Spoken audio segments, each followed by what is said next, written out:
Today, I bring you the undoubtedly one of the greatest and the most anticipating cars to come out of Japan. The Honda NSX has become a serious classic and challenged the performance of cars from many more expensive competitors from around the globe.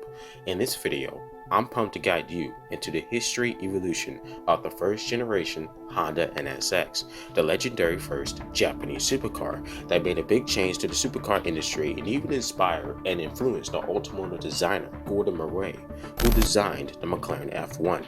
I will be mainly referring to the car as the Honda NSX rather than Acura NSX in this video.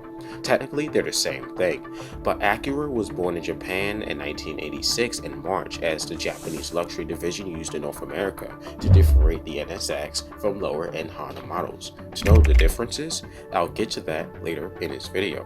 So, let's discuss the background of the NSX. The Honda NSX was one of the great stunning machines of the Japanese motor industry, where Japan had already made some amazing beautiful cars such as the Toyota 2000 GT, Nissan Skyline, and Mazda RX-7s, just to name a few. The project of the NSX goes way back to 1984, where the Japanese company wanted to create something different with the intention of meeting against Ferrari and Lamborghini, while aiming to go up being cheaper, practical, much reliable, and a lower price point. Honda planned a concept car called the HPX that would exhibit a future sports car from the help of the Italian design studio Pininfarina. Pininfarina was working on other famous designs at the time, such as the Ferrari F40. The HPX concept was powered by a Japanese 2-liter V6 engine.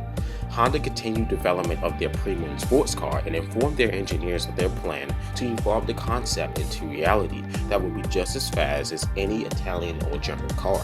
The main targets was the Ferrari 328 and the 348. Honda wanted to exceed the NSX's performance to compete with both of them while being simple, fun, lightweight, and even daily drivable. The NSX stood for New Sports Car Experimental, so Honda ditched the engine from the concept for a new bigger engine because the engine from the concept was underpowered and did not meet performance standards.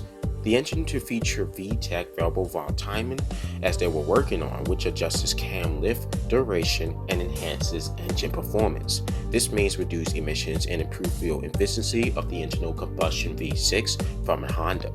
This original Honda NSX debuted at the Tokyo Auto Show in February 1989 and as the Acura NSX at the Chicago Auto Show later that year, the same year when the Ferrari's 348 and the 300ZX fairly released. The prototype's original development team considered NSX with a dash. They first considered that to stand for a new sports car in an unknown world, with X being a variable.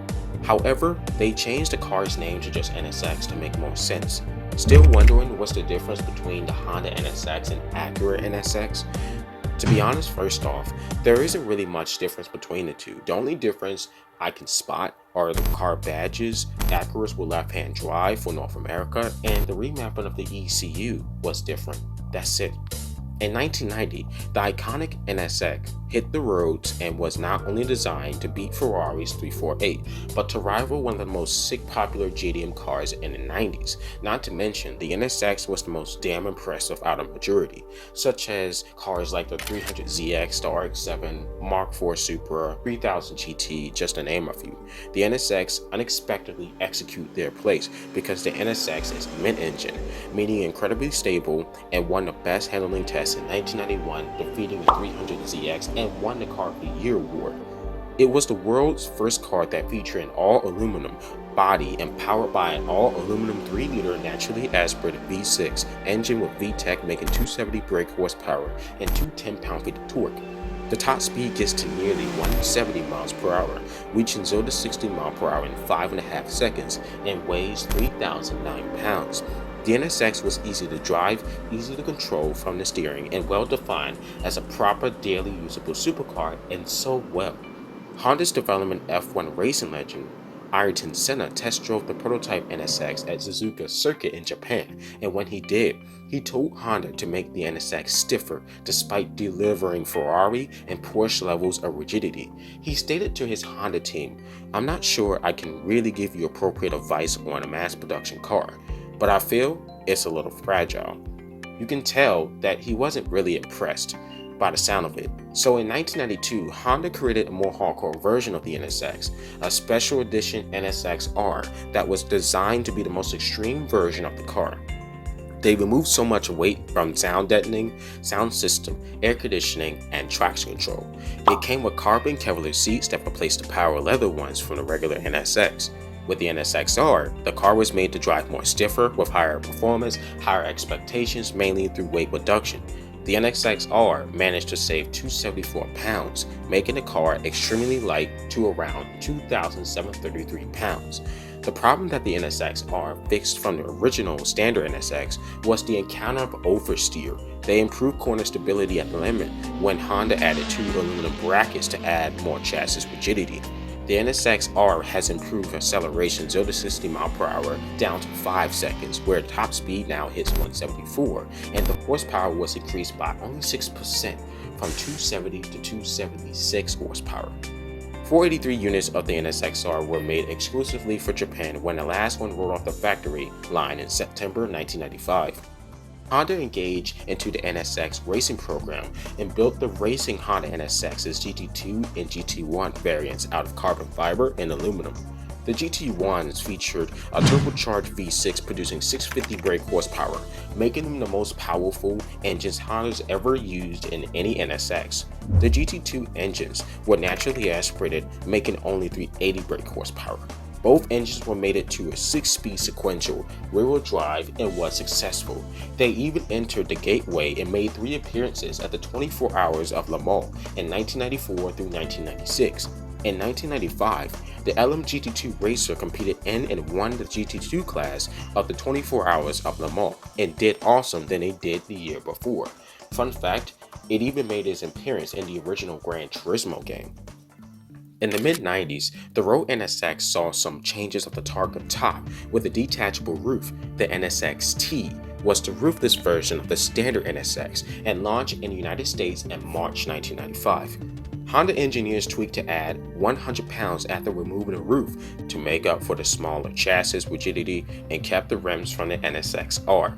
By 1997, Honda made big news, updates, and improvements of the NSX. They introduced the biggest performance upgrade for the NSX-S and S0. Essentially, the engine displacement was enlarged from 3 liters to 3.2 liters through the use of larger pistons and the fiber metal cylinder liner. The result of the increased power output made 290 brake horsepower and 225 pound-feet of torque, and this time, this NSX first came with a 6-speed manual gearbox replacing a 5-speed manual with closer gear ratios, while the regular 3-liter NSX remained to a 4-speed auto. Due to the power increase, this NSX could run 0 to 60 mph in under 5 seconds. That's impressive. Only sold in Japan with no airbags, no air conditioning, no stereo, a few changes to the interior, BBS lightweight wheels, and a stiffer suspension. The United States got the exclusive Alex Zanardi edition in 1999 to honor the back-to-back CRT championship wins for Honda and Acura. Only 50 were built for the entire world in the United States and were only available in Formula Red. Overall, it's similar to the NSX-S. By the early 2000s, Honda's NSX was starting to show its age and had trouble selling in the public in the middle of its lifetime because its exotic competitors like Ferrari, Lamborghini, and Porsche became more aggressively improved and reshaped to look modernized. The design, the styling, and the interior of the NSX had not changed that much at all after 10 years at the time. So Honda decided to make some changes and sacrifices to the body design to look up to date, and that is, well, they killed off the OG pop-up lights at the end of 2001 with fixed integrated headlamps to look modern with minor update stuff like the tire's width was increased and the car's suspension. Then Honda decided to return of the second gen NSX-R in 2002, this time based on a facelift and again only sold exclusively in Japan. They repeated the same weight-saving techniques that were used in the original NSX-R from 1992. The chassis was based on a hardtop NSX and used carbon fiber throughout the body for weight reduction, including the spoiler, hood, and no sound deadening, etc. The power steering was removed and has recurve seats and lighter wheels. The total weight reduction set down to 2,800 pounds, which is what Honda intended to be a real supercar. With the same 3.2-liter V6 producing the same output of 290 brake horsepower with a top speed of 175 miles per hour. Although the NSX-R was pretty much based on a 15-year-old design, no joke, it challenged at the racetrack Nürburgring and managed to do the same lap time record equal to a Ferrari 360 Challenge Stradale in 7 minutes and 56 seconds despite being outpowered by the 360 by over 100 horsepower. That's incredible. Beyond after 15 years of the Honda Acura NSX initial debut, the production life of the Honda's NSX discontinued in November 2005, and 18,000 units were made for the entire world in its lifetime of the original JDM supercar. There were reasons to why the NSX stopped production. One is because Honda wasn't selling enough units of them to make more promised profit and maintainable. And two, customers weren't really buying the NSX, even when they loved the hand-built JDM supercar in the early to mid-2000s. That's kind of sus. The NSX was very outdated. Yup, even in 2005, that the car lacked the horsepower that should have made it more of a supercar and failed to pass emission control standards. I guess that was the third reason also. Even then, before the first gen NSX was done for good, I got one more to show you. Honda made an even more extreme version of the NSX-R for the Japanese Super GT race car homologation requirements, the NSX-R GT, the rarest NSX in the entire world that you only see this in video games like Gran Turismo and Forza. Only 5 units of these were produced in Japan. It looks just like the NSX-R. You could tell Honda ran out of ideas at that point. The only thing they did to this one is the addition of the non-functional snorkel attached to the roof that you'll find on an F1 car, and this NSX GT was wider, which looked more aggressive to be based on the racing Super GT Honda NSX. The entire first gen of the NSX's interior barely changed since 1990, but the best part about it at the time is that the NSX was the combination of fun, performance, technical, and daily usability, while on the other hand, Ferrari was pretty expensive with superior quality and had screaming V8 engines that make people fall in love with the engine and exhaust system. However, the truth is that the NSX provides more reliability because it's a Honda and definitely the more commutable car, even though the Ferrari 348 did not have the engineering of the NSX, but the NSX can never defeat the sound from a V8 Ferrari ever, especially at the time when they were naturally aspirated. And finally, I can say that the first gen NSX is one of the coolest looking cars and the most underrated JDM cars of all time. I have full respect for it. The NSX was an amazing piece of engineering and an F1 inspired masterpiece that quickly made it an icon from the beginning to the end, from the OG pop-ups to having a younger look. I do like the first gen Honda NSX. It deserves all the love that it gets and appreciation, but I like the new NSX more. And now, I'm going to wrap it up here in this video of the first generation Honda NSX review, and soon I will look towards to continue the story of the second generation NSX in the future. And now, that is the official end of this video, so I hope you guys really did sit back and relax and enjoy it. If you did, and if this made your day some kind of way, make sure to smash that like button, and I'll see you in upcoming videos, and you are more than welcome to give me any car suggestions. Now, before you click off this video, I will kindly let you listen to the legendary V6 sound of the original Honda NSX. Make sure to adjust your headphone volume for headphone users. Peace out.